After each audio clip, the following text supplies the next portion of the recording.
কিছুক্ষণের মধ্যে দেশে ফিরছেন ডক্টর মোহাম্মদ ইউনূস। গতকাল প্যারিস থেকে দেশের উদ্দেশ্যে রওনা হন তিনি। এদিকে কোনো ভুলের কারণে যেন ছাত্র জনতার বিজয় হাতছাড়া না হয় সেদিকে নজর রাখার আহ্বান জানিয়েছেন ডক্টর ইউনূস। বুধবার সন্ধ্যায় ইউনূস সেন্টার থেকে পাঠানো এক বিবৃতিতে এই আহ্বান জানান তিনি। বলেন, অকারণে সহিংসতা করে অর্জিত বিজয় যেন হাতছাড়া না হয়। সহিংসতাকে সবার শত্রু উল্লেখ করে ডক্টর ইউনূস বলেন, কেউ শত্রু সৃষ্টি করবেন না।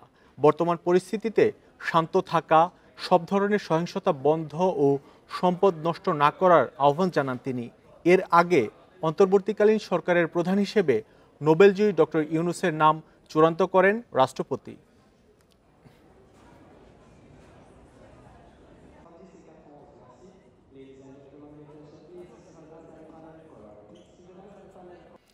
ডক্টর ইউনূসকে বহনকারী বিমানটি এখন আছে কলকাতার আকাশে। সেই কলকাতার আকাশ পার হয়ে এরই মধ্যে দেশের আকাশে প্রবেশ করেছে EK582। এই ফ্লাইটটি ঢাকার আকাশে এখন আমরা দেখতে পাচ্ছি, সেই দৃশ্য আমরা দেখতে পাচ্ছি, এবং 10 থেকে 12 মিনিটের মধ্যেই সেটি হযরত শাহজালাল আন্তর্জাতিক বিমানবন্দরে এসে অবতরণ করবে।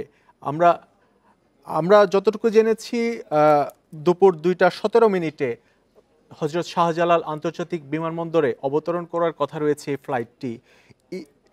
EK582 এই ফ্লাইটে দেশে ফিরছেন ডক্টর মোহাম্মদ ইউনূস, যিনি আজ শপথ নেবেন দেশের অন্তর্বর্তীকালীন সরকারের প্রধান হিসেবে। এবং আমরা জানি যে তার শপথকে কেন্দ্র করে এরই মধ্যে সব ধরনের প্রস্তুতি নেওয়া হয়েছে।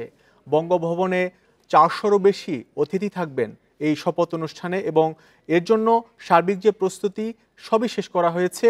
এখন তার দেশে ফেরার পর তিনি কিছু প্রক্রিয়া শেষ করে বঙ্গভবনে যাবেন এবং শপথ নেবেন। যেহেতু তার ফ্লাইটটি নির্ধারিত সময়েই দেশে অবতরণ করছে, যে কারণে আমরা ধারণা করছি যে তিনি আজকে বিমানবন্দরে অবতরণ করার পর সেখানে গণমাধ্যম কর্মীদের সাথে কথা বলার একটি সূচি রয়েছে। এর পাশাপাশি বিমানবন্দরেই ডক্টর মোহাম্মদ ইউনূস শিক্ষার্থীদের সাথে বৈঠক করবেন বলে আমরা সূচি থেকে জানতে পেরেছি, এবং এরপরে তিনি তার নিজ বাসভবনে যাবেন এবং সেখানে কিছুক্ষণ বিশ্রাম নেবার পর যতটুকু জেনেছি সন্ধ্যার দিকে তিনি বঙ্গভবনে শপথ নিতে যাবেন।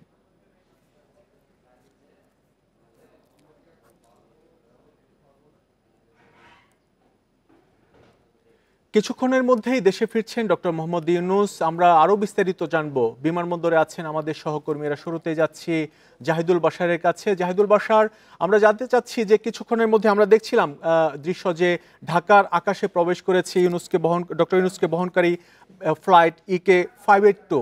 তো বিমানবন্দরে এখনকার পরিস্থিতি জানাবেন। জি দেখুন, এই মুহূর্তে ডক্টর ইউনূসের যে বিমান, যেটি EK582, যেটি এমিরেটস এয়ারলাইন্সের 777 বোয়িং, সেই বিমানটি কিন্তু এরই মধ্যে মানিকগঞ্জ হয়ে ঢাকার আকাশে প্রবেশ করেছে। আমি কিছুক্ষণ আগে ফ্লাইট ট্র্যাকারে দেখছিলাম, এরই মধ্যে ডক্টর ইউনূসের যে প্রোটোকলের জন্য যে সমস্ত সেনা সদস্যরা তারা কিন্তু এখনই প্রবেশ করছে। আমি যদি একটু দেখাই, ভিআইপি লাউঞ্জ দিয়ে তারা ভিতরে প্রবেশ করছে।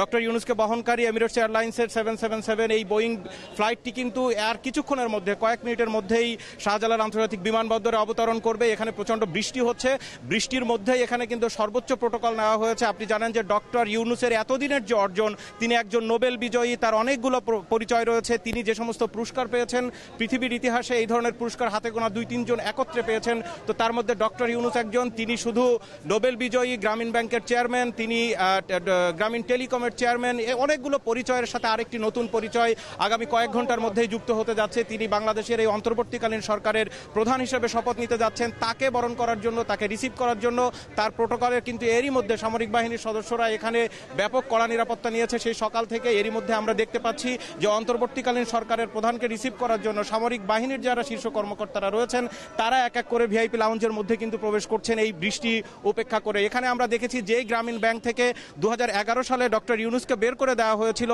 সেই গ্রামীণ ব্যাংকের এমডি সহ কর্মকর্তা কর্মচারীরা কিন্তু এখানে এসেছেন ফুল নিয়ে তাকে বরণ করতে। আমরা দেখেছি যে বিমান শ্রমিকদের যে যেই ইউনিয়ন রয়েছে সেখান থেকে তাকে বরণ করার জন্য তারা দাঁড়িয়েছেন।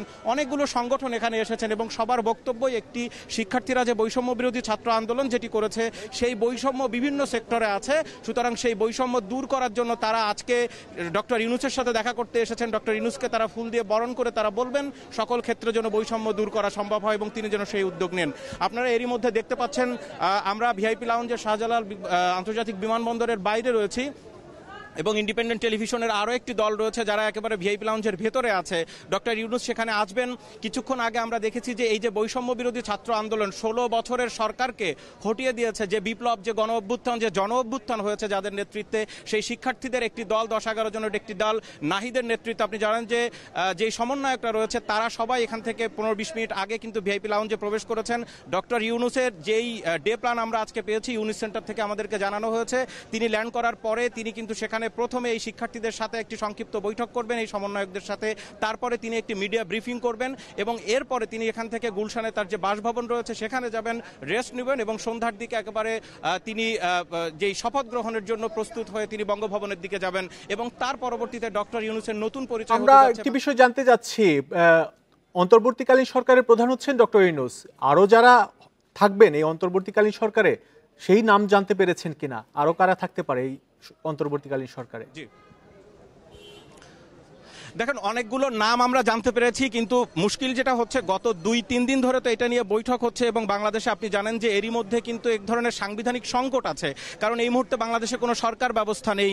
তো এই যে নামগুলো এগুলো অনেকগুলো এসেছে এবং আমরা মোটামুটি নিশ্চিত হয়েছি বেশ 8-10টি নামের ব্যাপারে, কিন্তু এরই মধ্যে আসলে গণমাধ্যমে সেটি যেহেতু অনেকটা অসমর্থিত সূত্রে এবং এটি যেহেতু আনুষ্ঠানিকভাবে এখন আমরা কোনো জায়গা থেকে আমাদেরকে বলা হয়নি, আমরা আমাদের সোর্স থেকে পেয়েছি, সেগুলো আমার মনে হয় এই মুহূর্তে দর্শকদের যদি আমরা না জানাই সেটি বোধহয় খুব বেশি সমস্যার কারণ হবে না। আর কিছুক্ষণের মধ্যেই কিন্তু সেই নামগুলো আমরা জানতে পারবো, কারণ হচ্ছে ডক্টর ইউনূস এসেছেন এবং জাহিদুল বাশার আপনি আমাদের সাথেই থাকুন। আমরা যাচ্ছি আরেক সহকর্মী রেজওয়ানুল হক, তিনিও বিমানবন্দরে আছেন, তার কাছে জানতে চাইবো। রেজওয়ানুল হক, আপনি শুনতে পাচ্ছেন আমাকে? রেজওয়ানুল হক, আমরা জানতে যাচ্ছি জাহিদুল বাশার জানাচ্ছিলেন বিমানবন্দরে কিছুক্ষণের মধ্যে অবতরণ করবেন ডক্টর মোহাম্মদ ইউনূস, তাকে বরণ করার জন্য সেখানে ছাত্র জনতা অনেকেই উপস্থিত হয়েছেন। আপনি কি দৃশ্য দেখছেন ডক্টর ইউনূস অবতরণ করার পর? তার যে আসলে প্রথমে তিনি ছাত্রদের সাথে কথা বলবেন নাকি আগে গণমাধ্যমে কথা বলবেন, বিস্তারিত জানাবেন।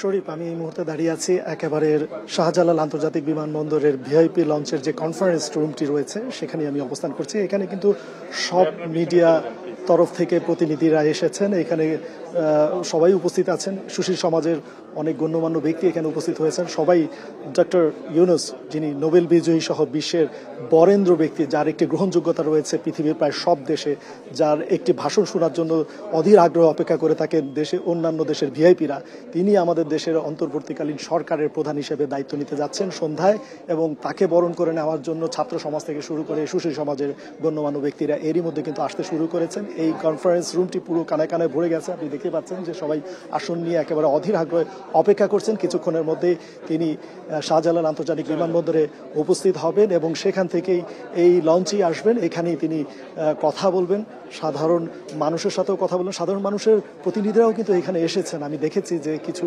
মানুষজন যারা ওনাকে পছন্দ করেন। এছাড়া আমার আরেক সহকর্মী বাইরে থেকে জাহিদুল বাশার যেমনটি বলেছেন যে গ্রামীণ প্রতিষ্ঠান, যেটির অনেকগুলি অঙ্গ সংগঠন প্রতিষ্ঠান রয়েছে, সেইটারও কিন্তু যারা কর্মকর্তা, যারা সদস্য, সবাই কিন্তু তাকে বরণ করার জন্য ফুল নিয়ে যে যেভাবে পেরেছেন সবাই কিন্তু অধীর আগ্রহ অপেক্ষা করছে যে কখন সেই মহেন্দ্রক্ষণটি আসে যে আমাদের যিনি অন্তর্বর্তীকালীন সরকারের প্রধান তিনি বাংলাদেশে এসে নামবেন এবং তাদের সাথে তার একটু দেখা পাওয়া যাবে এবং এখানে তিনি সবার সাথে কথা বলবেন, বিভিন্ন বিষয় নিয়ে কথা বলবেন। আমরা জানি যে ডক্টর ইউনূস 16 বছর বিভিন্নভাবে নির্যাতনের শিকার হয়েছেন, মামলা হয়েছে তার নামে, একাধিক মামলাও হয়েছে। তিনি আজকে দেশের অন্তর্বর্তীকালীন সরকারের প্রধান হচ্ছেন, তাকে বরণ করার জন্য বিমানবন্দরে রাষ্ট্রের ঊর্ধ্বতন কারা কারা উপস্থিত আছেন? দেখুন, ঊর্ধ্বতনদের মধ্যে আমি এখানে কিছুক্ষণ আগে দেখেছি যে সমন্বয়কের একজন নাহিদ হোসেন এখানে এসে উপস্থিত হয়েছেন। আমরা যতটুকু জানতে পেরেছি যে সমন্বয়কদের আরও কয়েকজন এখানে উপস্থিত হবেন। এছাড়া যারা সুশীল সমাজের প্রতিনিধি, আমরা ডক্টর জায়েদুল হক আমরা তাকে দেখেছি। এছাড়া বিভিন্ন সুশীল সমাজের প্রতিনিধিরাও কিন্তু এখানে আসছেন এবং যতটুকু জানতে পেরেছি যে আমাদের উপদেষ্টা পরিষদের মধ্যে যাদের নাম আছে তাদেরও দু একজন এখানে এসে উপস্থিত হবেন কিছুক্ষণের মধ্যে। এরই মধ্যে হয়তোবা বাহিরে এসেও গেছেন এবং তারা সবাই অপেক্ষা করছেন। তারা সবাই আমাদের ডক্টর ইউনূস, নোবেলজয়ী ডক্টর ইউনূসকে বরণ করে নিচ্ছেন। সেই সাথে বাংলাদেশও পেতে যাচ্ছে অন্তর্বর্তীকালীন এই সংকটময় মুহূর্তে মহানায়ককে। এবং সন্ধ্যায় আপনি জানেন যে আমাদের অন্তর্বর্তীকালীন সরকারটি গঠন হয়ে যাবে এবং সেইভাবেই কিন্তু ব্রিফিং করা হচ্ছে এবং এই বিষয়ে এবং ওনার সার্বিক মতামত, বর্তমান পরিস্থিতি, চলমান পরিস্থিতি সব কিছু সংকট নিয়েই কিন্তু এখানে মিডিয়ার সামনে কথা বলবেন আমাদের নোবেলজয়ী ডক্টর ইউনূস। গণমাধ্যমের মাধ্যমে আমরা জেনেছি সেনাপ্রধান তিনি ডক্টর ইউনূসকে বরণ করবেন। তিনি কি বিমানবন্দরে পৌঁছেছেন কিনা? হ্যাঁ শরীফ, এই বিষয়টি কিন্তু আগেই নির্ধারণ করা হয়েছিল যে সেনাপ্রধান সহ 3 বাহিনীর প্রধানও এখানে উপস্থিত হওয়ার কথা রয়েছে এবং সেমনটি আমরা কিন্তু আগেও শুনেছি এবং এখন পর্যন্ত আমরা ভিআইপি লঞ্চে আমরা এখনো দেখিনি, তবে যতটুকু জানতে পেরেছি তিনি এখানে আসবেন এবং এই বিষয়টি কিন্তু একদিন আগেই নির্ধারণ করা হয়েছে যে সেনাপ্রধান সহ 3 বাহিনীর প্রধানও এখানে উপস্থিত হতে পারেন এবং তারা ডক্টর ইউনূসকে বরণ করে নেবেন। আপনি আমাদের সাথেই থাকুন। আমরা দেখছি এখন ডক্টর ইউনূসকে বহনকারী ফ্লাইট EK-582 এখন ঢাকার আকাশে অল্প কিছুক্ষণের মধ্যেই তিনি বিমানবন্দরে অবতরণ করবেন এবং এই রানওয়েতে অবতরণ করছে ফ্লাইটটি। আমরা যতটুকু দেখতে পাচ্ছি ফ্লাইটটি রানওয়েতে অবতরণ করার পর ডক্টর ইউনূস ফ্লাইট থেকে নামবেন এবং তাকে বিশিষ্ট জনেরা বরণ করে নেবেন এবং আমরা জানি যে ডক্টর ইউনূস, নোবেলজয়ী ডক্টর ইউনূস আজকে অন্তর্বর্তীকালীন সরকারের প্রধান হিসেবে সন্ধ্যায় বঙ্গভবনে শপথ নেবেন এবং এই শপথ অনুষ্ঠান ঘিরে সব ধরনের আয়োজন এরই মধ্যে শেষ করা হয়েছে। আমরা দেখেছি গতকালকে সন্ধ্যায় সেনাপ্রধান সংবাদ সম্মেলনে জানিয়েছেন তার যে শপথ অনুষ্ঠান, অন্তর্বর্তীকালীন সরকারের প্রধানের শপথ অনুষ্ঠান ঘিরে 400-রও বেশি অতিথিকে আমন্ত্রণ জানানো হয়েছে বঙ্গভবনে এবং এই শপথ অনুষ্ঠানের পরে আমরা আসলে জানতে পারবো যে তার এই অন্তর্বর্তীকালীন সরকারে আর কারা কারা থাকছেন। বিভিন্ন মাধ্যমে অনেক নাম আমরা শুনেছি, তবে এখন পর্যন্ত কিন্তু সেগুলি আসলে নিশ্চিত নয়, কারণ এখানে অন্তর্বর্তীকালীন সরকারের প্রধান হিসেবে ডক্টর ইউনূস যখন শপথ নেবেন এরপরই আসলে তিনি নির্ধারণ করবেন, তারও একটি মতামতের গুরুত্ব থাকবে। এরপরে আমরা আসলে জানতে পারবো যে 15 সদস্য বিশিষ্ট যে অন্তর্বর্তীকালীন সরকার গঠিত হতে যাচ্ছে, এই ছাত্র জনতার যে গণ অভ্যুত্থান, সেই ছাত্র জনতার গণ অভ্যুত্থানে সরকারের যে পতন হয়েছে, আওয়ামী লীগ সরকারের পতন হয়েছে, সেই পতনের পর দেশ চালাবে অন্তর্বর্তীকালীন সরকার এবং সেই অন্তর্বর্তীকালীন সরকারের প্রধান কে হচ্ছেন এ নিয়ে আমরা শুরুর দিকে দেখেছিলাম বেশ কয়েকজনের নাম আলোচনায় এসেছে এবং সেখানে কিন্তু শুরু থেকেই নোবেলজয়ী ডক্টর ইউনূসের নাম এসেছিল এবং আমরা আরও কয়েকজনের নাম শুনেছিলাম, কিন্তু ছাত্র জনতার আন্দোলনে যারা নেতৃত্ব দিয়েছে, বৈষম্য বিরোধী ছাত্র আন্দোলন, সেই সংগঠন কিন্তু ডক্টর ইউনূসকে সমর্থন করেছেন এবং ডক্টর ইউনূসের সাথে তারা কথাও বলেছেন এবং তাকে রাজি করিয়েছেন অন্তর্বর্তীকালীন সরকারের প্রধান হিসেবে দায়িত্ব নেওয়ার জন্য। দর্শক, আমরা দেখতে পাচ্ছি ডক্টর ইউনূসকে বহনকারী EK-582 ফ্লাইটটি বিমানবন্দরে অবতরণ করছে এবং কিছুক্ষণের মধ্যেই তিনি বিমানবন্দর থেকে বিমানবন্দরে তিনি নেমেই গণমাধ্যমে কথা বলবেন, এটি আমরা জেনেছি। তো সংবাদ সম্মেলন বা গণমাধ্যমের সাথে কথা বলবেন ডক্টর ইউনূস। আমরা আবারও যাব, আমাদের সহকর্মী রেজওয়ানুল হক আছেন সেখানে। রেজওয়ানুল হক, আমরা জানতে যাচ্ছি ডক্টর ইউনূসকে বহনকারী ফ্লাইট এরই মধ্যে ঢাকায় অবতরণ করেছে, কিছুক্ষণের মধ্যেই তিনি গণমাধ্যমে কথা বলবেন। এখন গণমাধ্যমে যেখানে কথা বলবেন সেখানে বিশিষ্টজনেরা কারা আছেন বা ছাত্র জনতার যে আন্দোলনের নেতৃত্ব দিয়েছেন যারা, বৈষম্য বিরোধী ছাত্র আন্দোলনের সমন্বয়ক কারা কারা উপস্থিত আছেন? হ্যাঁ, মাহমুদ শরীফ, এই মুহূর্তে আমি সেই শাহজালাল আন্তর্জাতিক বিমানবন্দরের ভিআইপি লঞ্চের কনফারেন্স রুমে আমি অবস্থান করছি। এখানে গণমাধ্যম কর্মীদের সবাই উপস্থিত আছেন। আমাদের দেশের যে কটি টেলিভিশন স্টেশন আছেন সবগুলির ক্যামেরাই কিন্তু এখানে উপস্থিত আছেন। সেই সাথে গণ্যমান্য ব্যক্তি যারা ডক্টর ইউনূসকে ভালোবাসেন, যারা এই দেশে একটি প্রগতিশীল ধারা প্রতিষ্ঠিত করতে চান, যারা মানুষের কথা বলতে চান, এমন মানুষজনই কিন্তু এখানে উপস্থিত আছেন এবং সুশীল সমাজের গণ্যমান্য ব্যক্তিরা উপস্থিত হয়েছেন। সেই সাথে সমন্বয়কারীদের বৈষম্য বিরোধী ছাত্র আন্দোলনের যে সমন্বয়কারী 6 জন আছেন, সেই 6 জনের মধ্যে একজন আমরা নাহিদ হোসেনকে কিছুক্ষণ আগে দেখেছি যেখানে উপস্থিত হতে। এছাড়াও সাধারণ মানুষের মধ্যে অনেক মুক্তিযোদ্ধা আছেন, যুদ্ধাহত মুক্তিযোদ্ধা, তারাও কিন্তু এখানে এসেছেন ডক্টর ইউনূসকে বরণ করে নিতে। সেই সাথে আমি আপনাকে বলবো যে সেনা প্রধান গতকালই বলেছেন যে তিনি ডক্টর ইউনূসকে বরণ করে নিতে এখানে উপস্থিত হবেন এবং সেই অনুযায়ী কিন্তু পুরো বিমানবন্দরের যে ভিআইপি লঞ্চ সেটি কিন্তু সাজানো হয়েছে এবং ডক্টর ইউনূসকে বরণ করে নেওয়ার জন্য যে নিরাপত্তা ব্যবস্থা সেটি কিন্তু প্রচণ্ডভাবে একেবারে পুঙ্খানুপুঙ্খভাবে কিন্তু সেটি বলবৎ নেওয়া হয়েছে। বাইরে আমরা দেখেছি যে সেনাবাহিনীর সদস্যরা জায়গায় জায়গায় পজিশন নিয়ে ফেলেছে, আনসার সদস্যরাও রয়েছেন। আমরা একটু জানতে চাচ্ছি, ডক্টর ইউনূস অবতরণ করার পর বিমানবন্দরে এসে শুরুতে কি ছাত্র নেতৃত্ব যারা দিয়েছেন তাদের সাথে কথা বলবেন নাকি আগে গণমাধ্যমে কথা বলবেন, জানতে পেরেছেন কিছু? হ্যাঁ, আমি যতটুকু জানতে পেরেছি যে যদিও অসমর্থিত সূত্রে আমরা জানতে পেরেছি যে শুরুতে এসে তিনি গণমাধ্যমের সাথে কথা বলবেন এবং ছাত্র আন্দোলনের যারা সমন্বয়কারী তাদের সাথে তিনি আগে থেকেই আসলে যোগাযোগ রাখছিলেন। কারণ আপনি জানেন যে ডক্টর ইউনূস কিন্তু প্যারিসে ছিলেন, সেখানে তার একটি ছোটোখাটো অস্ত্রোপচার হয়েছে এবং এর আগে থেকেই কিন্তু সমন্বয়কারীদের প্রধান চয়েস ছিল ডক্টর ইউনূস। কারণ এই সংকটময় মুহূর্তে ডক্টর ইউনূস ছাড়া আর কোনো বিকল্প নেই। তিনিই পারবেন এই চলমান যে সহিংসতার পরে আমাদের যে একটি সরকার শূন্য পরিস্থিতি চলছে সেই অবস্থা থেকে তুলে ঘুরে দাঁড়াতে এবং দেশের পরিস্থিতি স্বাভাবিক করার জন্য তার আসলে বিকল্প হতে পারে না। এই চিন্তাটি অনুধাবন করেই সমন্বয়কারীদের মধ্যে থেকে কিন্তু প্রতি মুহূর্তেই ডক্টর ইউনূসের সাথে যোগাযোগ করা হয়েছিল গত কয়েকদিন ধরেই এবং শিক্ষার্থীদের তরফ থেকেই কিন্তু ডক্টর ইউনূসকে রাজি করানো হয়েছে অন্তর্বর্তীকালীন সরকারের প্রধান হিসেবে এবং সেই জন্য কিন্তু রেজানুল হক, আমরা জানি গত 16 বছর ডক্টর মোহাম্মদ ইউনূস মামলা সহ বিভিন্নভাবে রাষ্ট্রের সর্বোচ্চ কাঠামোর দ্বারা নির্যাতনের শিকার হয়েছেন। আজকে তিনি রাষ্ট্রের অন্তর্বর্তীকালীন সরকারের প্রধান হচ্ছেন, তিনি আসছেন এবং গণমাধ্যমে কথা বলবেন কিছুক্ষণের মধ্যেই। এই গণমাধ্যমে যে কথা বলবেন, এখানে বিদেশি গণমাধ্যম উপস্থিতি কেমন? বিদেশি গণমাধ্যম কতগুলি এসেছে বা দেখতে পাচ্ছেন কিনা তাদের? হ্যাঁ, এখানে আমরা বিদেশি দুই একটি গণমাধ্যম দেখেছি, যেমন বিবিসি, রয়টার্সের প্রতিনিধিরাও কিন্তু এখানে উপস্থিত আছেন। সেই সাথে কিন্তু আমরা দেখেছি যে দেশীয় গণমাধ্যম যে কয়টি আছে অর্থাৎ টেলিভিশন চ্যানেল ছাড়াও যে পত্রিকার প্রতিনিধি তারাও কিন্তু এখানে উপস্থিত আছেন। সবাই এখানে উপস্থিত আছেন, অধীর আগ্রহে অপেক্ষা করছেন কখন নোবেল জয়ী ডক্টর ইউনূস এখানে আসবেন, দেশের চলমান পরিস্থিতি নিয়ে সাংবাদিকদের সাথে কথা বলবেন, গণমাধ্যমে তার যে অনুভূতিগুলি তিনি গণমাধ্যমের সাথে কথা বলবেন এবং চলমান এই সংকটময় মুহূর্তে কিভাবে উত্তরণ করা যায় সেই বিষয়ে আসলে খোলামেলা কথা বলবেন। এইটুকু আমরা সব শেষ জানতে পেরেছি। রেজওয়ান, আমরা বিমানবন্দরের বাইরে কিন্তু ছাত্র জনতার উপস্থিতি দেখেছি। তারা ডক্টর মোহাম্মদ ইউনূসকে বরণ করে নেওয়ার জন্য বৃষ্টি উপেক্ষা করে বাইরে অপেক্ষা করছেন। আজকে বিমানবন্দরে তাকে বরণ করার জন্য ছাত্র জনতার আন্দোলনে যারা উপদেষ্টা ছিলেন বা দিক নির্দেশনা দিয়েছেন, যদি বলি ডক্টর আসিফ নজরুল সহ এরকম যারা আছেন, তাদের মধ্যে কেউ বিমানবন্দরে উপস্থিত আছেন কিনা তাকে বরণ করার জন্য?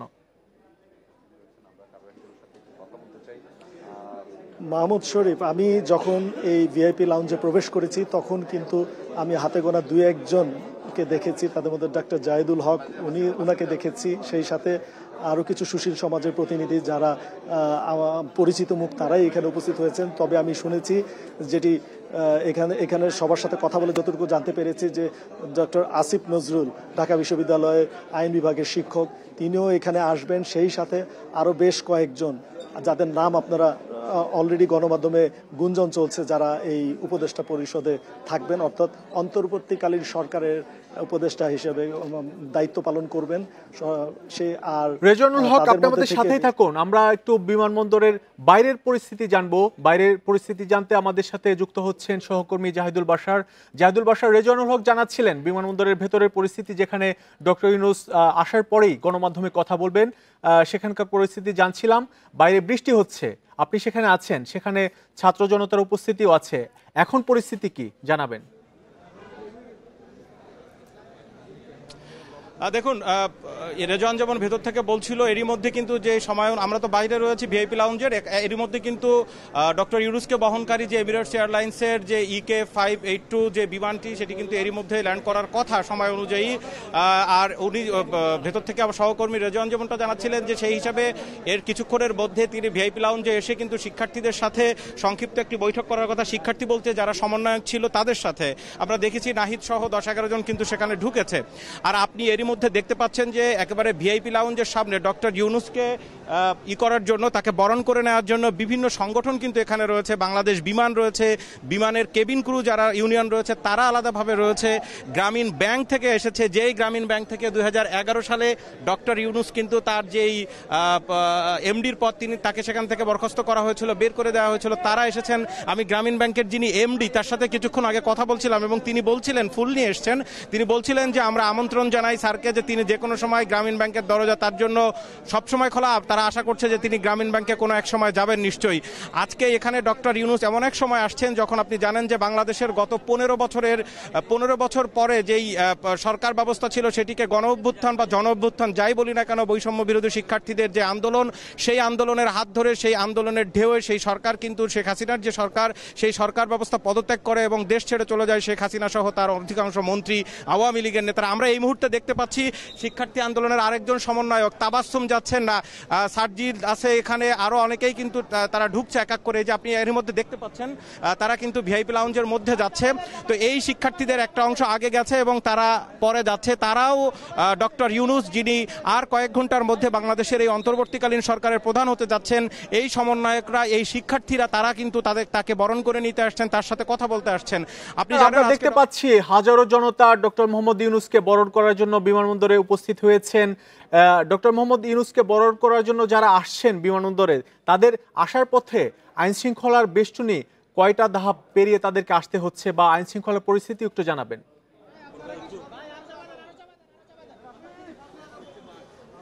আপনি আইন শৃঙ্খলা পরিস্থিতির কথা বলছিলেন বোধহয়, আমি ঠিক ভালো শুনতে পাইনি। যদি তাই হয়ে থাকে, দেখুন এখানে সকাল থেকে পুরো ভিআইপি লাউঞ্জ শুধু নয়, আপনি জানেন যে এখন তো মোটামুটি মানে কোথাও পুলিশি যে আইন শৃঙ্খলা পরিস্থিতি সেটি তো নেই, কোথাও থানায় বা কোনো জায়গায়, কিন্তু সব জায়গায় সেনাবাহিনীর নিয়ন্ত্রণে রয়েছে। একেবারে এয়ারপোর্টের প্রধান যেই মুখ, যেটি সেই এয়ারপোর্ট মোড় থেকেই কিন্তু সেনাবাহিনীর নিয়ন্ত্রণে প্রতিটি গাড়ি চেক করে ঢুকতে হচ্ছে, বিভিন্ন ধাপে ধাপে তল্লাশি হচ্ছে। এবং ভিআইপি লাউঞ্জের আশপাশে পুরো বিমান বাহিনী রয়েছে, সেনাবাহিনী রয়েছে, আনসার সদস্যরা রয়েছেন। এই তিন বাহিনী কিন্তু এখানে তারা রয়েছে তাদের নিয়ন্ত্রণে। আমরা এখান থেকে আরো প্রায় 40 মিনিট আগে আমরা দেখেছি যে ডক্টর ইউনূসের জন্য যেই ভিআইপি প্রোটোকল এবং তার নিরাপত্তার জন্য সামরিক বাহিনীর অসংখ্য যান এবং তিন বাহিনীর যে শীর্ষস্থানীয় কর্মকর্তারা রয়েছেন তারা কিন্তু এখানে এসেছেন তাকে রিসিভ করার জন্য। এবং এখান থেকে একেবারে পুরোপুরি প্রোটোকল কিন্তু সেনাবাহিনী তাকে দিবে। এবং এর আমরা যতটুকু জানতে পেরেছি যে এখান থেকে তিনি তার বাসায় যাবেন, গুলশানের বাসায়, কিছুক্ষণ রেস্ট নেবেন, তারপরে বিকেলের দিকে কিন্তু পুরোটাই তার একেবারে শপথের যে প্রস্তুতি সেটি নিয়ে তিনি বলছিলেন। ডক্টর মোহাম্মদ ইউনূসকে বরণ করার জন্য গ্রামীণ ব্যাংক থেকে শুরু করে ছাত্র জনতার আন্দোলনে যারা যুক্ত ছিলেন তারা ভেতরে গিয়েছেন, বিমানবন্দরের বাইরে অপেক্ষা করছেন অনেকে। সাধারণ মানুষ যদি কেউ যেতে চায় সেক্ষেত্রে কি ভেতরে বা বিমানবন্দরের সামনে তারা যেতে পারছে কিনা? না না, দেখুন মাহমুদ শরীফ, এখানে সাধারণ মানুষের আসার খুব একটা সুযোগ নেই। যারা এসেছেন, যেমন সাধারণের বলতে এখানে গ্রামীণ ব্যাংকের কর্মকর্তা কর্মচারীরা এসেছেন, গ্রামীণ টেলিকমের সাবেক যারা রয়েছেন বা তার সাথে যারা ছিলেন তারা এসেছেন। তো এরা মোটামুটি বিভিন্ন ধাপে তারা জিজ্ঞাসাবাদের মুখে পড়েই কিন্তু ঢুকেছেন এবং সেই সংখ্যাটা কিন্তু খুব বেশি নয়। আপনি নিশ্চয়ই ক্যামেরায় দেখতে পাচ্ছেন ওপাশে যারা দাঁড়িয়ে আছেন এই সংখ্যাটা, এবং এখানে বেশিরভাগই হচ্ছে গণমাধ্যম। জাহিদুল বাশার, আপনি আমাদের সাথেই থাকুন। আপনাকেও জানিয়ে রাখছি ডক্টর মোহাম্মদ ইউনূস বিমান থেকে নেমেছেন, তাকে বরণ করে নিচ্ছেন, তিনি ধীরে ধীরে সামনের দিকে এগিয়ে আসছেন এবং আমরা দেখছি যে ডক্টর মোহাম্মদ ইউনূস বিমানবন্দরে অবতরণ করার পর সরকারের রাষ্ট্রের যারা আছেন ঊর্ধ্বতন তারা তাকে বরণ করে নিয়েছেন। ডক্টর মোহাম্মদ ইউনূস আজ কিছুক্ষণ আগে EK-582 এই ফ্লাইটে ঢাকায় অবতরণ করেন এবং কিছুক্ষণের মধ্যেই তিনি গণমাধ্যমে কথা বলবেন এবং আজকে সন্ধ্যায় অন্তর্বর্তীকালীন সরকারের প্রধান হিসেবে শপথ নিচ্ছেন ডক্টর মোহাম্মদ ইউনূস। নোবেলজয়ী ডক্টর মোহাম্মদ ইউনূসকে বরণ করে নেওয়ার জন্য আমরা দেখছিলাম আমাদের সহকর্মীরা দেখাচ্ছিলেন, জানাচ্ছিলেন বিমানবন্দরে গ্রামীণ ব্যাংকের কর্মকর্তা সহ ছাত্র জনতা যারা আছেন, প্রতিনিধি যারা আছেন তারা অপেক্ষা করছেন এবং এই ডক্টর মোহাম্মদ ইউনূসের যে সংবাদ সম্মেলন এখানে বিদেশি গণমাধ্যমের প্রতিনিধিরাও এসেছেন। আমরা রেজওয়ানুল হকের কাছে যাব। সহকর্মী রেজওয়ানুল হক আছেন বিমানবন্দরের ভেতরে যেখানে ডক্টর মোহাম্মদ ইউনূস গণমাধ্যমে কথা বলবেন। রেজওয়ানুল হক, আপনি শুনতে পাচ্ছেন আমাকে?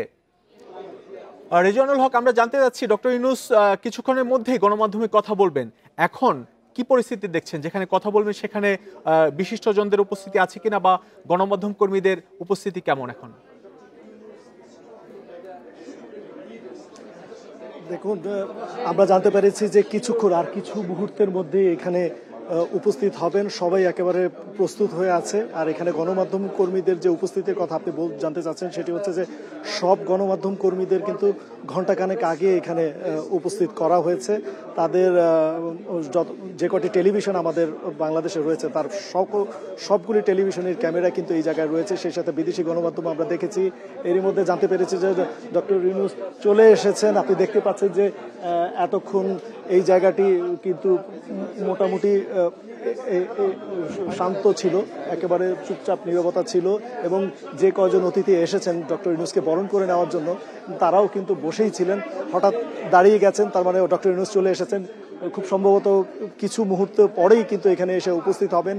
আমি আপনাকে বলে রাখি যে এখানে কিন্তু দেশীয় গণমাধ্যমের পাশাপাশি বিদেশি গণমাধ্যমে কিন্তু এখানে উপস্থিত রয়েছে ডক্টর ইউনূসকে বরণ করে নেওয়ার জন্য।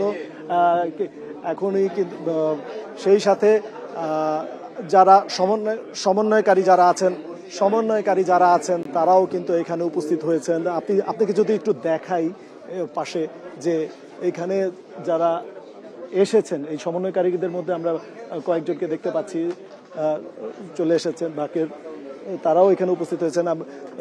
মূলত শিক্ষার্থী ছাড়াও সুশীল সমাজের প্রতিনিধি, গ্রামীণ ব্যাংকের যারা সদস্য আছে তারা ফুল নিয়ে এরই মধ্যে উপস্থিত হয়েছেন। সেই সাথে শিক্ষার্থীদের একটি বিশাল অংশ আমরা দেখেছি যে পুরা এয়ারপোর্ট রোড জুড়েই কিন্তু তাদের উপস্থিতি আমরা দেখেছি। শিক্ষার্থীদের একটি বিশাল অংশ কিন্তু ডক্টর ইউনূসকে বরণ করে নেওয়ার জন্য প্রস্তুত হয়ে রয়েছে এবং যতটুকু জানতে পেরেছি যে এখানে সাংবাদিকদের সাথে কথা বলার পর তিনি বাসায় যাবেন এবং বাসায় যাওয়ার পথেই শিক্ষার্থীরা তাকে অভিবাদন জানাবেন। এবং আপনি জানেন যে আজ সন্ধ্যায় তিনি জানতে চাই আর কতক্ষণ সময় লাগতে পারে ডক্টর ইউনূসের সংবাদ সম্মেলন শুরু হতে?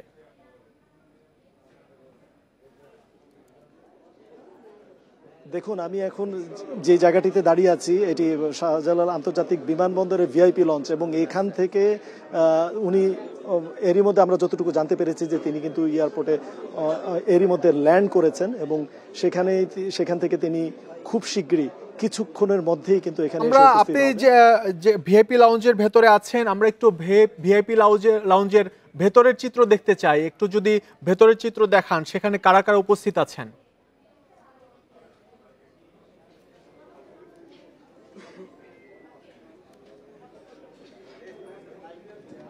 হ্যাঁ, দেখুন এখানে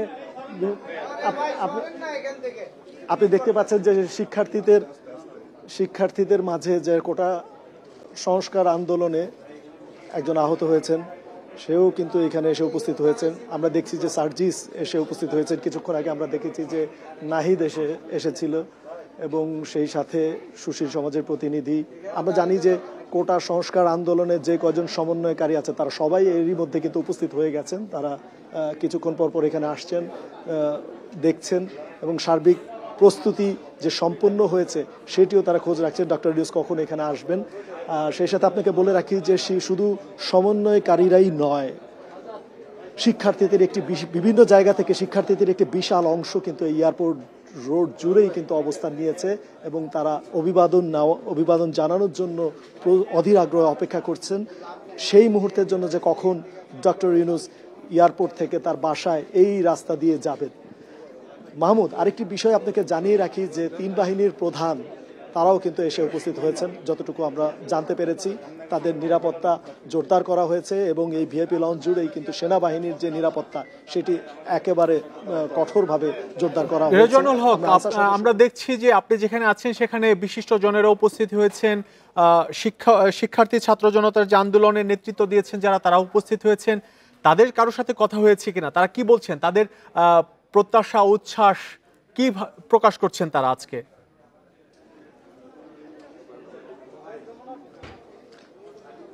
দেখুন, আমি এখানে যখন এসেছি তখন কিন্তু এই ভিআইপি লঞ্চের এই কনফারেন্স রুমটি কিন্তু একরকম খালি ছিল। এরপর আসতে শুরু করেছেন যারা কোটা সমন্বয়কারী, তাদের মধ্যে আমরা দেখেছি যে নাহিদ হোসেন এখানে এসে উপস্থিত হয়েছিলেন। এরপরে যিনি গণমাধ্যমে এই আন্দোলন নিয়ে শিক্ষার্থীদের পক্ষে বেশ জোরালো বক্তব্য তুলে ধরতেন, সেই ডক্টর জায়েদ, তিনিও এখানে এসে উপস্থিত হয়েছেন। সেই সাথে ডক্টর ইউনূসের যে পরিবারের সদস্য, তাদের মধ্যে আমি উনার স্ত্রী এখানে এসে উপস্থিত হয়েছেন। এবং আপনার সাথে সংযুক্ত হবার আগে আমি তাদের সাথে কথা বলেছি। তারা যে জিনিসটি বলছেন যে ডক্টর ইউনূসই এই সংকট কালে একমাত্র বিকল্প, যিনি এই সংকট থেকে উত্তরণ করতে পারবেন এবং দেশের চলমান পরিস্থিতি নিয়ে তার থেকে ভালোভাবে আসলে এই পুরো বিষয়টিকে সামলানোর আর কেউ নেই। আর শিক্ষার্থীরাও কিন্তু বেশ কয়েকদিন আগে থেকে একটা বিষয় জানতে যাচ্ছি, বিশিষ্টজন যারা আছেন, যারা ডক্টর মোহাম্মদ ইউনূসকে বরণ করার জন্য বিমানবন্দরে পৌঁছেছেন, তারা কি বলছেন? তারা সামনে কি চ্যালেঞ্জ দেখছেন? ডক্টর ইউনূস অন্তর্বর্তীকালীন সরকারের প্রধান হওয়ার পর দেশের যে বর্তমান পরিস্থিতি, এই পরিস্থিতি থেকে দেশকে কিভাবে উত্তরণ করবেন, তাদের বক্তব্য কি?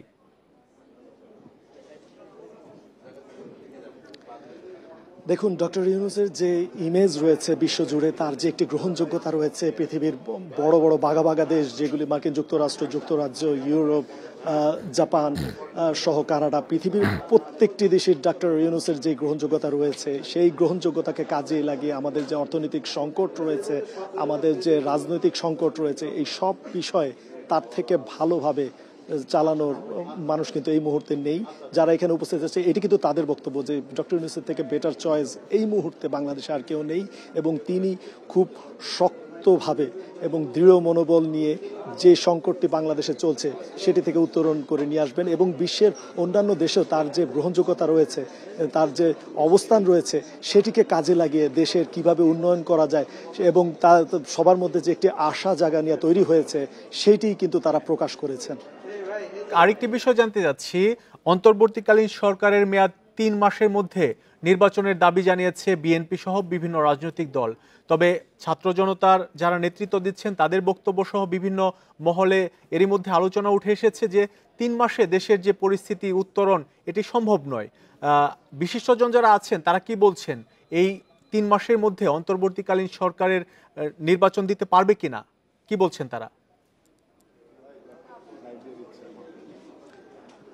শরীফ, এই বিষয় নিয়ে আমি এখানে যারা উপস্থিত হয়েছেন তাদের সাথে যতটুকু কথা বলে জানতে পেরেছি যে তারা এই বিষয়টিকে একেবারেই ভ্রুক্ষেপ করছেন না। তারা এই বিষয় নিয়ে আসলে কোনো গুরুত্বই দিচ্ছেন না, কারণ এখন পর্যন্ত অন্তর্বর্তীকালীন সরকার শপথটাই হয়নি, গঠনই হয়নি, কোনো কিছু তৈরি হয়নি। জানতে এর আগে বিএনপির তরফ থেকে যে দাবি করা হয়েছে যে 3 মাস 6 মাস, বিভিন্ন অন্যান্য রাজনৈতিক দল থেকে বলা হচ্ছে যে যত দ্রুত সম্ভব নির্বাচন দেওয়ার জন্য, গণতান্ত্রিক রাস্তায় ফিরে আসার জন্য।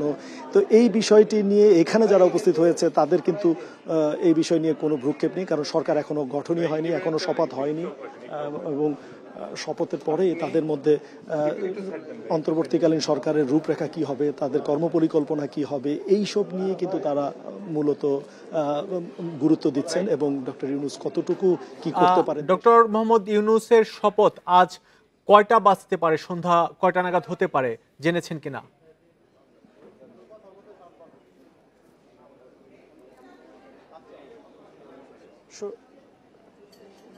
শরীফ কিছুক্ষণ মধ্যেই কিন্তু তিনি এখানে এসে উপস্থিত হবেন। আমরা যতটুকু জানতে পেরেছি যে হয়তোবা কিছু আনুষ্ঠানিকতা আছে, সবশেষে ভিআইপি লঞ্চ দিয়ে তিনি এখানে এসে সাংবাদিকদের সাথে কথা বলবেন, সমন্বয়কারীদের কথা বলবেন। তিনি তার মনের অনুভূতি জানাবেন, যে সংকটটা আমরা পার করেছি গত এক সপ্তাহ ধরে কিংবা গত এক মাস ধরে আমরা যে সংকট পার করে এসেছি, সেই সংকট নিয়ে তিনি তার অনুভূতি, তার মন্তব্য, এগুলি তিনি আসলে গণমাধ্যমের, দেশীয় গণমাধ্যম, বিদেশি গণমাধ্যম যারা এখানে উপস্থিত হয়েছে সবার সাথে কিন্তু তার এই মতামতগুলি তিনি শেয়ার করবেন। তো আমরা অপেক্ষায় আছি সেই ক্ষণের জন্য, কখন তিনি এখানে আসবেন, তিনি আমাদের সাথে কথা বলবেন, তিনি তার অনুভূতিগুলি তুলে ধরবেন এবং অন্তর্বর্তীকালীন সরকারের যে রূপরেখা এবং তার যে কর্মপরিকল্পনা, হয়তো তিনি সেই বিষয়ে এখানে কিছু খোলামেলা কথা বলতে পারেন। আপনি যেখানে আছেন এখানে তো ছাত্র জনতার যারা প্রতিনিধি তারাও আছেন, সুশীল সমাজের প্রতিনিধিও আছেন। এই অন্তর্বর্তীকালীন সরকারের 15 সদস্য বিশিষ্ট যে অন্তর্বর্তীকালীন সরকার গঠিত হবে, অন্য কারো নাম শুনেছেন কিনা যে আর কারা থাকতে পারে ডক্টর ইউনূসের যে এই 15 সদস্য বিশিষ্ট অন্তর্বর্তীকালীন সরকারে?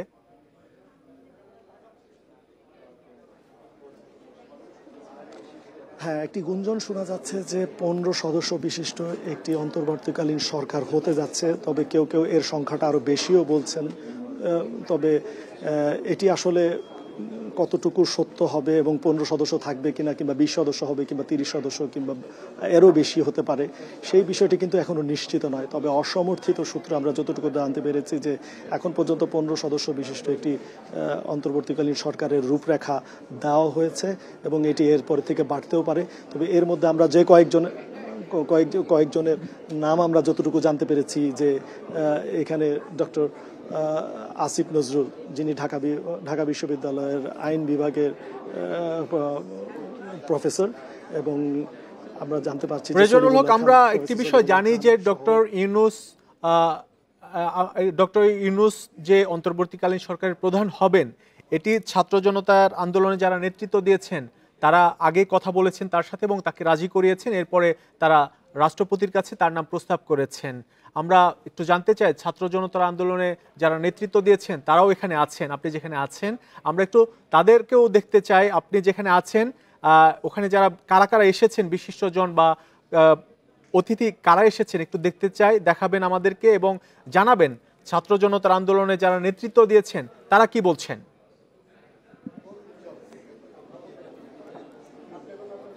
দেখুন, আমি আসলে এখানে একটি কড়া নিরাপত্তার মধ্যে দিয়ে আছি এবং আপনি জানেন যে ডক্টর ইউনূসের প্রেস কনফারেন্সে ঘিরে এই পুরো জায়গাটি কিন্তু এসএসএফ এর কন্ট্রোলে রয়েছে এবং এখানে কিছু বাইন্ডিংস রয়েছে যে কোনো ধরনের মুভমেন্ট চলার ক্ষেত্রে, কারণ ডক্টর ইউনূস এখন বাংলাদেশের অন্তর্বর্তীকালীন সরকারের প্রধান হতে চলেছেন, সেই সাথে সরকার প্রধান। এছাড়াও কিন্তু তিনি কিন্তু বিশ্বখ্যাত একজন মানুষ, যার গ্রহণযোগ্যতা রয়েছে প্রতিটি দেশে। পৃথিবীর সবচেয়ে বড় ভিআইপি যে মানুষজন রয়েছেন তার সাথে তার সখ্যতা রয়েছে, উঠা বসা রয়েছে, গ্রহণযোগ্যতা রয়েছে। সেই ক্ষেত্রে তার যে অবস্থান সেই জায়গাটি কিন্তু বিশেষভাবে নিরাপত্তা দেওয়া হয়েছে। তো এখানে এই মুহূর্তে সমন্বয়কারী যারা এখানে এসে উপস্থিত হয়েছেন তারা কিন্তু আমার থেকে একটু দূরেই অবস্থান করছেন এবং তাদেরকে এই মুহূর্তে দেখানোটা, গণমাধ্যম কর্মীরাও এখানে উপস্থিত হয়েছেন। আমরা যতটুকু দেখতে পাচ্ছি যে ডক্টর ইউনূস চলে আসছেন, যতটুকু জানতে পেরেছি। এর আগে আপনাকে একটি বিষয় আপনাকে বলে রাখি শরীফ, এই কোটা সংস্কার আন্দোলনে যারা সমন্বয় করেছেন, প্রথমে দেশব্যাপী কোটা যে সমন্বয়কারীরা ছিলেন, পরে এর সংখ্যা বেড়েছে, কিন্তু মূল যে 6 সমন্বয়ক তারা কিন্তু প্রতিনিয়তই ডক্টর ইউনূসের সাথে কথা বলেছেন। এবং জানতে যাচ্ছি, আপনি যেখানে আছেন দেখতে পাচ্ছি ওখানে আসলে নিরাপত্তা বেষ্টনীতে পুরো রুম বা পুরো জায়গা ঘিরে রাখা হয়েছে। এখানে সব গণমাধ্যম এই ডক্টর মোহাম্মদ ইউনূসের যে সংবাদ সম্মেলন হবে এখানে ভেতরের প্রবেশের অনুমতি পেয়েছে কিনা?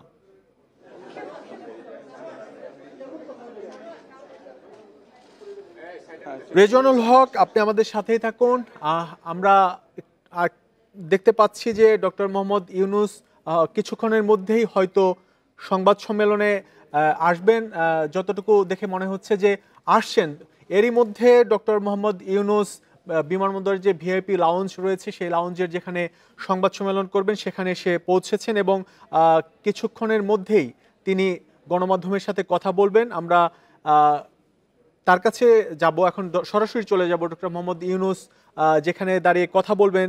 সেই ডাইসের দুই পাশে কিন্তু আমরা দেখতে পাচ্ছি এই ছাত্র জনতার যে আন্দোলন হয়েছে, যারা সমন্বয়ক ছিলেন, যারা নেতৃত্ব দিয়েছেন, যাদের নেতৃত্বের কারণে গোটা দেশে একটি গণ অভ্যুত্থান হয়েছে, ছাত্র জনতার বিজয় হয়েছে, ডক্টর মোহাম্মদ ইউনূস তাদেরকে কিন্তু তার দুপাশে রেখেছেন এবং তাদের সাথে আমরা যতটুকু জেনেছি যে বিমানবন্দর থেকে নামার পরেও তিনি তাদের সাথে কথা বলেছেন এবং এই ছাত্র জনতার আন্দোলনে যারা নেতৃত্ব দিয়েছেন সমন্বয়কেরা, তাদের অনুরোধেই কিন্তু ডক্টর মোহাম্মদ ইউনূস আজকে অন্তর্বর্তীকালীন সরকারের প্রধান হিসেবে দায়িত্ব নিচ্ছেন। এবং ডক্টর মোহাম্মদ ইউনূসের নামের পাশাপাশি আমরা আরো কয়েকজনের নাম শুনেছিলাম চূড়ান্তভাবে ছাত্র জনতার আন্দোলনের নেতৃত্ব দেয়া, যারা বর্তমানে দেশের জাতীয় বীর হিসেবে পরিচিত সবার কাছে, যাদের নেতৃত্বে দেশে গণঅভ্যুত্থান হয়েছে এবং আওয়ামী লীগ সরকারের পতন হয়েছে, এরপরেই অন্তর্বর্তীকালীন সরকার গঠিত হতে যাচ্ছে। সেই অন্তর্বর্তীকালীন সরকার গঠনের জন্য আমরা দেখেছি সেনা প্রধান সহ রাষ্ট্রপতিও কিন্তু এই ছাত্র আন্দোলনের যারা নেতৃত্ব দিয়েছেন, শিক্ষার্থী সমন্বয়ক যারা আছেন, তাদের সাথে দফায় দফায় বৈঠক করেছেন এবং সেই বৈঠকে তারা ডক্টর মোহাম্মদ ইউনূসের নাম প্রস্তাব করেছেন এবং আমরা দেখতে পাচ্ছি এখন ডক্টর মোহাম্মদ ইউনূসকে ছাত্র জনতার পক্ষ থেকে ফুল দিয়ে বরণ করা হচ্ছে এবং আমরা জানি যে ডক্টর মোহাম্মদ ইউনূসকে বরণ করার জন্য গ্রামীণ ব্যাংক সহ তার যে প্রতিষ্ঠান রয়েছে, বিভিন্ন সংস্থা রয়েছে, তারাও কিন্তু বিমানবন্দরে উপস্থিত হয়েছেন এবং ডক্টর মোহাম্মদ ইউনূসকে বরণ করার জন্য সর্বস্তরের মানুষ বলা চলে বিমানবন্দরের বাইরে বৃষ্টি উপেক্ষা করে তারা অপেক্ষা করছেন। যদিও এখন বিমানবন্দরের সেটাকে সামনে রেখে এবং আরো যারা এটা সম্ভব করেছে, যে তরুণ সমাজ, তাদের প্রতি আমি আবার সমস্ত প্রশংসা এবং কৃতজ্ঞতা জানাচ্ছি তাদেরকে। তারা আমার পাশে আছে। এরা এই দেশকে রক্ষা করেছে, এই দেশকে নতুনভাবে পুনর্জন্ম দিয়েছে এবং এই পুনর্জন্মে যে বাংলাদেশ পেলাম, সে বাংলাদেশ যেন অত্যন্ত দ্রুত গতিতে এগিয়ে চলতে পারে, সেটাই হলো আমাদের শপথ। সেটা আমরা রক্ষা করতে চাই, এগিয়ে যেতে চাই। আজকে আবু সাঈদের কথা মনে পড়ছে আমাদের, যে আবু সাঈদের ছবি বাংলাদেশের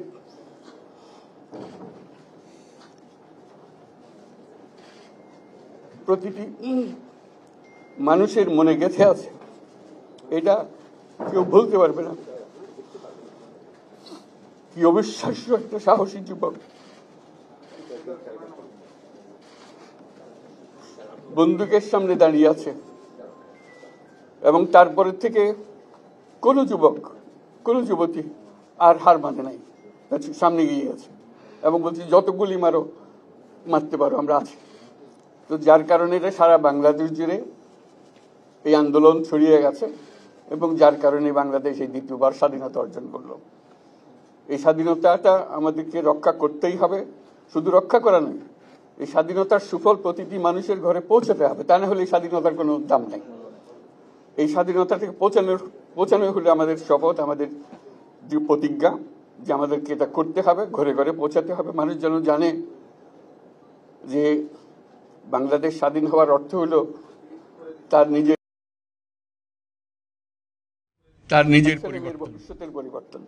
এটা যেন প্রত্যেকে বুঝে নেয় এবং আজকের তরুণ সমাজকে বোঝানো যে এই দেশ এটা তোমাদের হাতে, তোমরা এটাকে তোমাদের মনের মতো করে গড়ে তুলবে।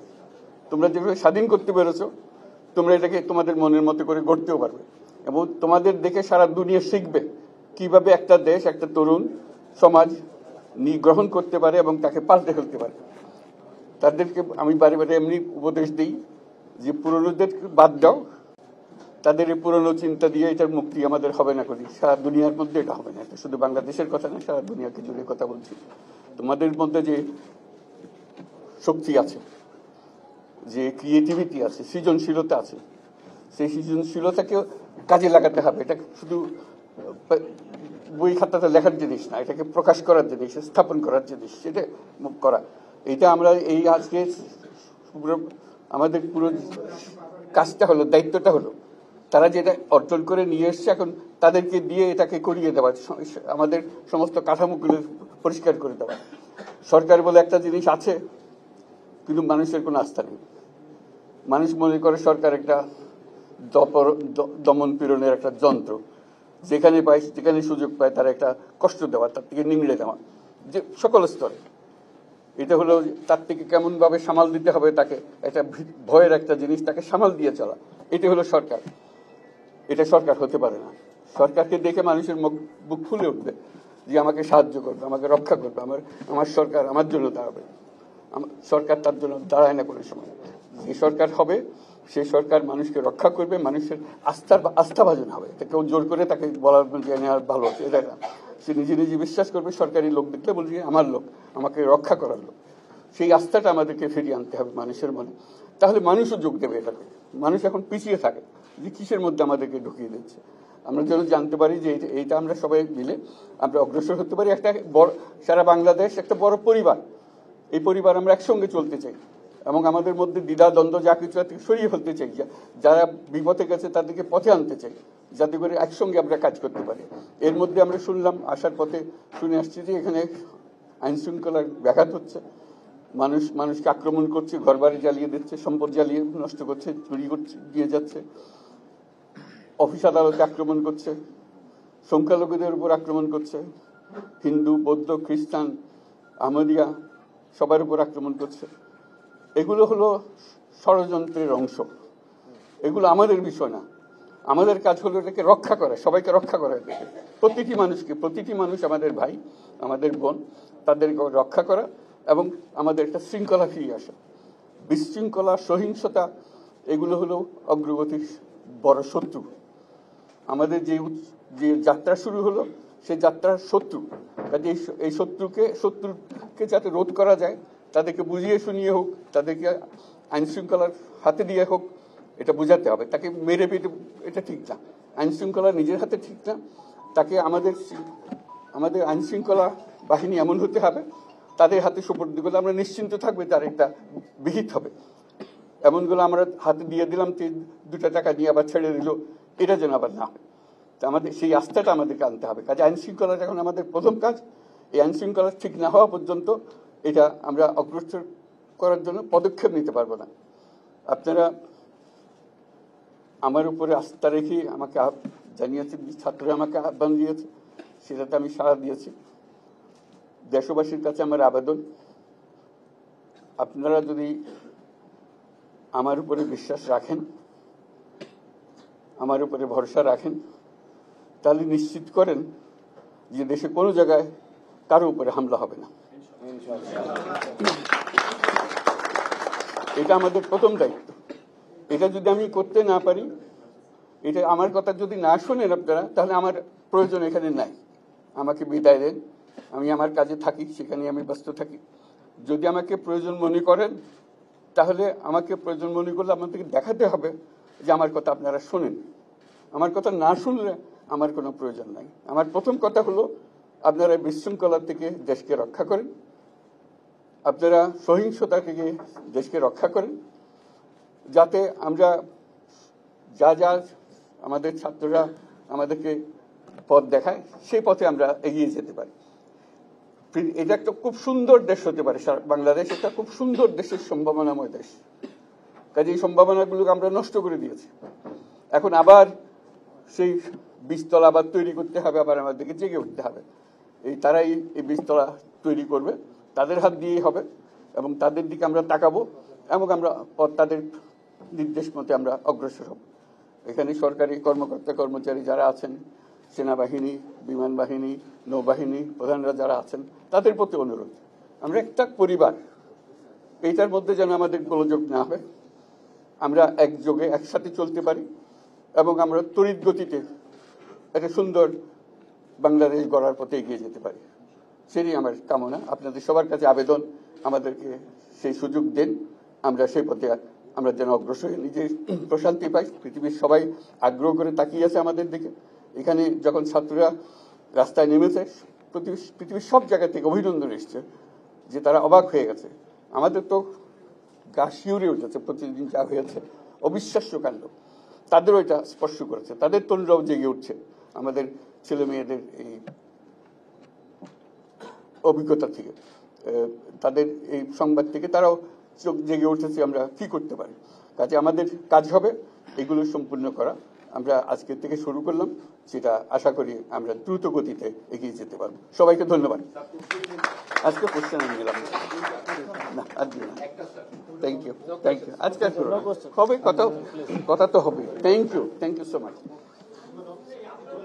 চিফ বলছেন যে স্যার আমি একবার আশ্বাসের সহ